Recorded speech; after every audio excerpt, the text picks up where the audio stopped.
is Nederlands-Sprechen. Ik kan murka mengejarkan aktivisme begitu.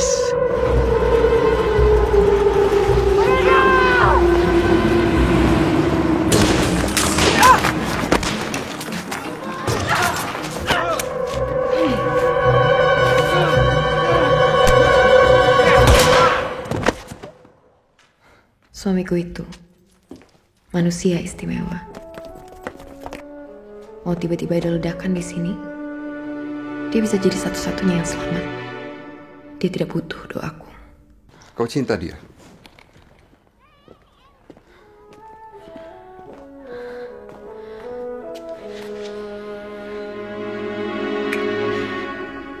Aku istrimu, Sah.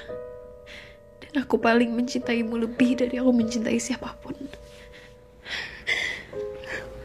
Kejar aku ke Bukit Tinggi seperti aku kejar kau ke Surabaya. Cepatlah.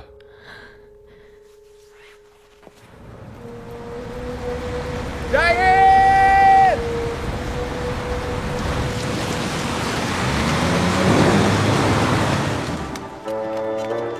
Mana Hotman? Kan sudah menunggu sekian lama. Dit is zelfmoordmissie. Memang apa salah yang mati demi kemerdekaan?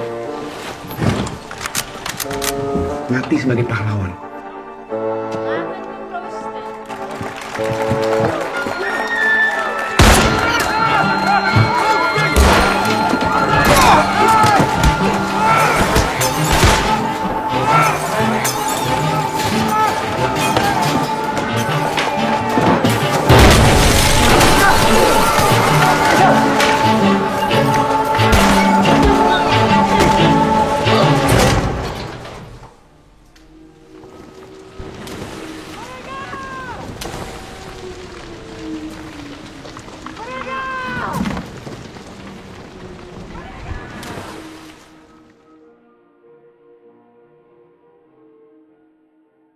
Halo, jumpa lagi di Movie Buff. Di episode kali ini kita kedatangan tamu spesial dari film Perang Kota. Di sini ada siapa? Ayo kita perkenalan. Boleh Mas diperkenalkan namanya di film Perang Kota berperan sebagai apa? Halo, saya Chico Jericho. Saya berperan sebagai Guru Isa dalam film terbaru saya yang berjudul Perang Kota yang akan rilis di bioskop tanggal 30 April 2025. Oke, nah dari yang gue lihat di posternya film Perang Kota, di situ ada 3 tokoh utama. Ya. Ada Chico Jericho, Ariel Tatum, sama Jerome. Gue pengen tahu nih, apa hubungan 3 orang ini dalam film Perang Kota itu sendiri? Dari Ariel Tatum ya. Ariel Tatum berperan sebagai Fatima. Fatima itu istri dari Guru Isa. Guru Isa itu yang gue peranin. Dan Jerome Kurnia itu berperan sebagai Hazil. Dia itu teman seperjuangan, sahabat, dan juga murid dari Guru Isa. Oke. Awal banget Mas Chico dengar judul Perang Kota, apa sih yang terlintas di pikiran Mas Chico? Apa main film action lagi nih?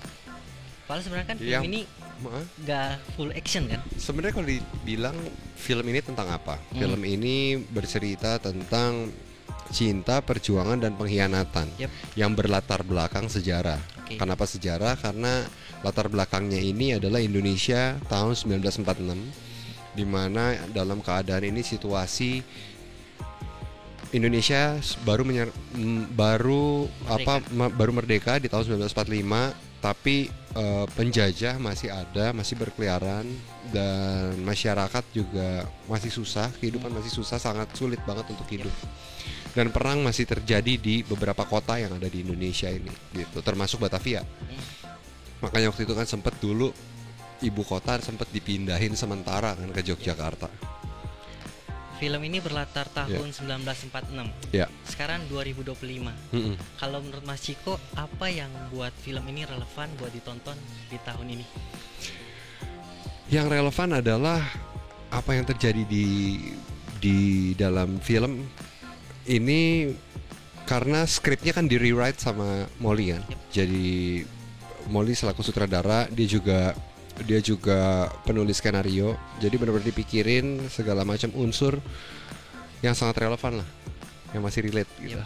Ngomong-ngomong soal sutradara, Mbak Molly, kita kan di sini berbicara tentang kemerdekaan. bagaimana kita memperjuangkan kemerdekaan itu sangat sulit. Yang sangat relevan salah satunya itu adalah bagaimana kita mempertahankan kemerdekaan itu sendiri, kemerdekaan dalam berbagai macam cara, kemerdekaan berekspresi, kita nggak penuh dengan ketakutan, kemerdekaan kita dalam ya bermacam hal, berkarya gitu. Jadi di film ini semuanya bakal tergambarkan lewat 3 karakter utama ini. Benar. Oke. Kalau kita nanya lebih jauh, bagaimana sih Mas Ciko mendalami sosok Isa itu?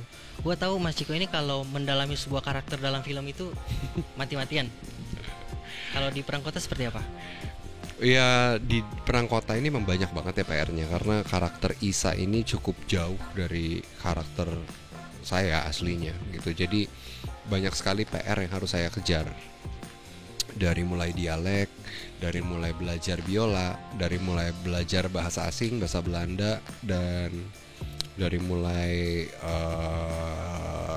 harus menurunkan berat badan, latihan fisik.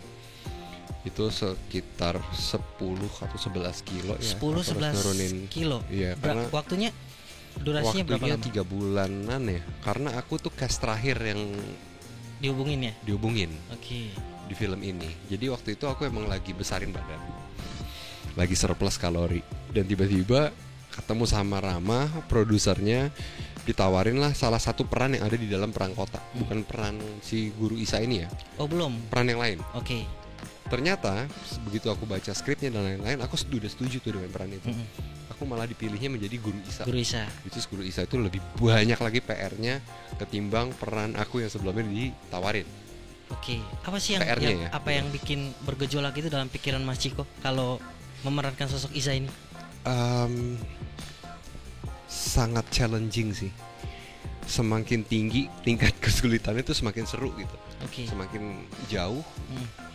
Semakin penasaran aku untuk pingin tahu lebih dalam, karena menurut aku menjadi seorang aktor ketika mendalami peran itu kita bisa mendapatkan sesuatu yang nggak bisa didapetin orang lain kalau tidak berprofesi sebagai aktor. Let's say aktor bisa jadi dokter, aktor bisa jadi apapun yang dia harus dalamin pada saat itu gitu. Butuh waktu berapa lama buat bisa mendalami sosok Isa ini? Berbulan-bulan ya, sekitar 3-4 bulan ya. 3-4 bulan, karena kami emang workshopnya juga lumayan cukup intens, cukup banyak. Dari workshop acting, workshop fisik, workshop fighting, workshop biola, workshop bahasa Minang, workshop bahasa Belanda. Kalau disuruh pilih salah satu, mana yang paling sulit dari antara workshop itu buat menyesuaikan diri?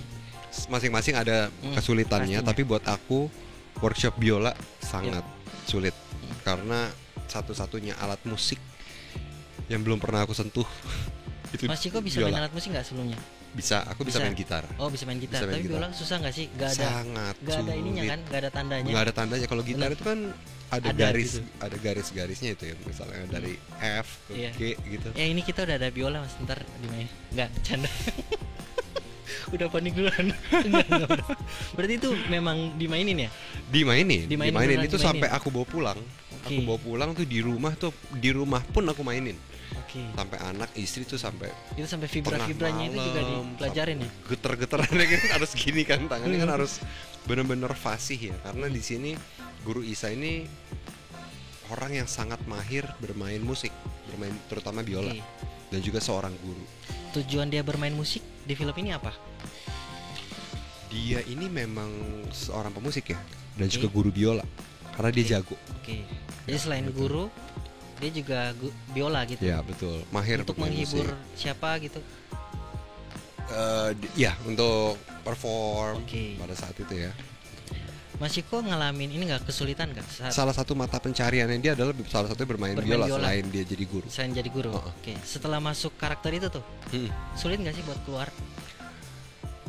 Itu salah satu yang sulit menjadi seorang aktor, salah satunya itu.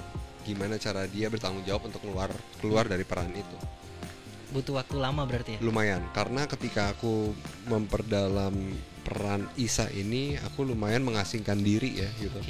Kayak dari mengurangi sosial media, berinteraksi sama ya lingkungan aku gitu.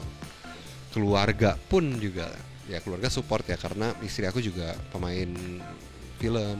Gue penasaran sih. Anak Berarti sosok Isa ini dia kayak gimana sih sebenarnya? Kalau Dia orang digambarkan yang sangat introvert. introvert ya. Dia orang yang tumbuh besar di zaman penjajahan, ikut organisasi, ikut berjuang pada saat itu, dan salah satu yang disenior kan. Yep. Dan juga dia seorang bapak, seorang guru, seorang suami, dan seorang pejuang yang menginginkan kemerdekaan dan nggak sempurna. Oke. Nggak sempurnanya karena Nggak sempurnanya karena apa ya? Karena hal-hal yang dilewatin selama perjalanan dia hidup ya. oke. Dia punya traumatik, dia ikut berperang, dan dia orang yang kurang komunikatif sehingga merusak hubungan dia dengan istrinya. Oke. Jadi cukup ada peperangan batin juga nggak sih di sini? Peperangan batin, peperangan untuk kemerdekaan, dan berperang melawan pikiran dia sendiri. Berat berarti ya. Berat. Nggak banyak dialog Hmm. si Isa ini, tapi harus bisa mendeliver apa yang ada di dalam kepalanya. Itu dalam kepala itu harus ada isi terus, harus subteksnya berjalan terus, inner monolog itu ibaratnya harus ada di setiap adegan. Itu disampaikan melalui ekspresi gitu ya. Ekspresi dengan gestur-gestur yang sangat kecil. Oke. Dan itu susah banget buat aku. Jadi keluar dari situ pun susah ya. Susah. Ke bawah nggak Mas ke Lumayan aku bawa ke rumah gitu, aku lock karena aku kalau ngomong tuh banyak gesturnya. Oke. Sedang Isa tuh nggak bener-bener still, sato gitu. Diem gitu ya. Bener. Tenang. Iya. Sampai acting coach aku tuh ngasih treatment, coba deh diikat tangannya kalau lagi ngomong. Coba sekarang ngomong jangan gerak Mas. Itu gue syutingnya tuh tahun 2023 2023 ya. bulan Juli. Oh ya, film ini sempat tertunda nggak sih Mas? Gue dengarnya gitu ya. Prosesnya emang sangat panjang ya. Film ini emang waktu itu aku dengar kabarnya aja udah 5-6 tahun sebelum tahun 2023 itu. Aku Berarti dengar awal katanya mau dihubunginnya? dibikin film Awal dihubunginnya? Prakota. Aku di tahun 2023. 2023. Aku cash yang paling terakhir soalnya dapat. Cash yang paling terakhir ya. Tapi sebelumnya itu prosesnya udah berjalan Udah jauh. berjalan, mereka udah Iya. preparation ya. Sekarang gue penasaran, ada scene yang berkesan gak sih buat Mas? Kalau yang disuruh di pilih ya. trailer aja karena Banyak kita takut ya. Makanya spoiler. kalau yang di trailer mungkin ada adegan di mana ketiga karakter ini bertemu di dalam satu ya di rumah kediaman Isa sama Fatima. Yep. Itu sangat berkesan karena diambilnya itu dua scene jadi satu. Dua scene jadi Dua satu. scene jadi satu take gitu. Oke. Satu shot. Oke, menarik ya. Sangat menarik dan sangat panjang. Yep. Jadi ketika salah ya ulangnya Ulang dari lagi. ulang lagi dari luar lagi. Dari sebelum masuk ke dalam kayak apartemen gitu ya bentuknya. Apartemen itu dari mulai luar pintu diikutin sampai ke dalam sampai akhirnya ke balkon tuh diikutin terus. Ya ini juga gue jadi ingat ada pernyataan Mbak Molly. Ini kan filmnya 4:3 formatnya kan. Betul. Jadi kayak pengen fokus ke karakter. Jadi mungkin itu juga nggak sih yang kayak jadi satu take panjang. Itu sulit ya buat Lumayan Mas Ciko yang sulit udah sih. banyak banget nggak sih main film? Lumayan sulit banget gitu. Tapi kan sebagai pemain kan kita nggak mikirin teknis itu, tapi kita Oke. pikirin gimana cara delivernya kan. Dan menurut aku dengan pemilihan format 4:3, aku jujur baru lihat kemarin. Yep. Aku belum lihat full movie-nya di bioskop. Mm. Aku belum lihat. Jadi kemarin kebetulan kami ada special screening. Yep. Dan sekitar 20 20 menit. dan aku baru bisa ngerasain rasanya itu begini ya 4:3 nonton di bioskop dengan sound design yang sangat detail, itu sangat megah dan sangat mewah banget gitu. Karena kita kan kolaborasi sama 6 negara. Nah, Dan sound desainnya dikerjakan di Perancis. oke. Dan itu yang aku lihat kemarin ya 20 menit awal itu suara langkah kaki aku, suara langkah kakinya Jerome atau Ariel itu beda-beda. Oke. Kerasa banget dan masuk ke saku tangan. Nah itu kerasa sedetail itu. Napasnya. Dan bayangin ya itu 4:3 itu sempit. Jadi kayak kita yang nonton tuh ikut terlibat Dalam film itu. di dalam film itu, dalam situasi tersebut. Itu alasan mengapa film ini mengangkat format 4:3 ya. Benar. Dan Oke. harus ditonton di bioskop sih. Oke. Karena experience-nya Benar. berbeda. Gitu. Proses membangun chemistry seperti apa? Proses membangun chemistry-nya kita ngobrol-ngobrol ya. Yang paling penting adalah trust kan. Di sini ya gimana caranya ya antara aku, Jerome, Ariel dan cast-cast yang lain ya trust. Karena ketika di lapangan, ketika kita udah masuk ke dalam skrip, ya kita udah gak ada kecanggungan untuk melakukan hal-hal yang harus terdeliver di dalam skrip itu gitu. Jadi ya kita ngobrol-ngobrol hal-hal yang ada di luar skrip dulu supaya deket dulu, karena emang ini kebetulan project pertama saya kerja sama Ariel terutama. Kalau Jerome? Sama Jerome ini yang kedua. Oke. Iya. Kalau gue penasaran sih, kalau misalkan nih, kalau penyanyi kan naik panggung pasti ada rasa grogi. Ya. Kalau di dunia film, Mas Ciko ada nggak perasaan itu? Wah, bukan grogi Di mana? lagi ya, kayak Posisi nggak bisa. groginya itu di mana? Pada saat apa? H-1 sebelum shooting days itu susah tidur. Kenapa? Kepikiran bahwa besok nggak tahu ya, aku kebiasaan setiap kali mau syuting day one-nya tuh kayak nggak gelisah, nggak bisa tidur dan kepikiran gitu. Jadi masih Besok ada nih pecah ya? telur nih. Besok Oke. frame pertama, shot pertama, take pertama nih seperti apa ya? Kayak gitu. Oke. Kalau melihat sosok Isa ini, sebenarnya pesan moral apa sih yang pengen disampaikan melalui sosok Isa ini ke penonton? Isa ini seperti aku bilang, dia pejuang yang sebenarnya dia ingin melakukan yang terbaik untuk keluarganya. Tapi di satu sisi dia kurang sempurna karena dia juga nggak komunikatif, sehingga mempengaruhi segala hal yang ada di dalam kehidupannya, termasuk hubungan dia sama istrinya. Jadi yang bisa dipelajarin adalah komunikasi sih sebenarnya. Poinnya Dalam itu hal komunikasi. apapun, betul, komunikasi sama keluarga itu penting kan. Kalau gue nanya kayak gini, ada hal. Dia orang yang sangat idealis, Isa. Oke. Orang yang sangat idealis, orang yang sangat straight gitu. Dia tahu apa yang dia mau. Harus nyampe. Betul. Kalau gue nanya dari film ini, Mas Ciko dapat pelajaran baru apa? Kan biasa di setiap film pasti ada aja nggak sih? Kayak mata gue kebuka nih soal hal ini. Ada nggak di Perang Kota? Itu satunya Salah satunya komunikasi. itu ya. Komunikasi salah itu satunya. penting. Penting banget. Selama ini. Di dalam berumah tangga. Selama ini. Penting dalam segala hal. Jangan pernah disembunyikan. Oke. Ini kita Malah akhirnya jadi sesuatu yang bertumpuk. Oke. Ketika bertumpuk menjadi bom waktu. Kita udah mau di akhir-akhir episode kali ini. Gue pengen tahu sih harapan Mas Ciko buat film ini ke depan seperti apa. Harapannya semoga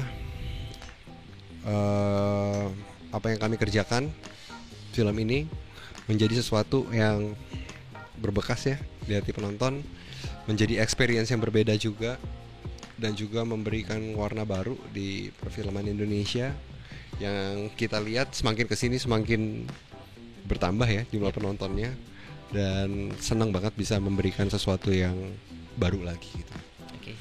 Mungkin terakhir Mas Ciko. Dan yang menarik, film ini berbicara tentang kemerdekaan Indonesia dari Belanda. Oke. Dan kami premier di Belanda. Oke. Yang festival film Rotterdam. Itu, Di bulan Februari oke. kemarin.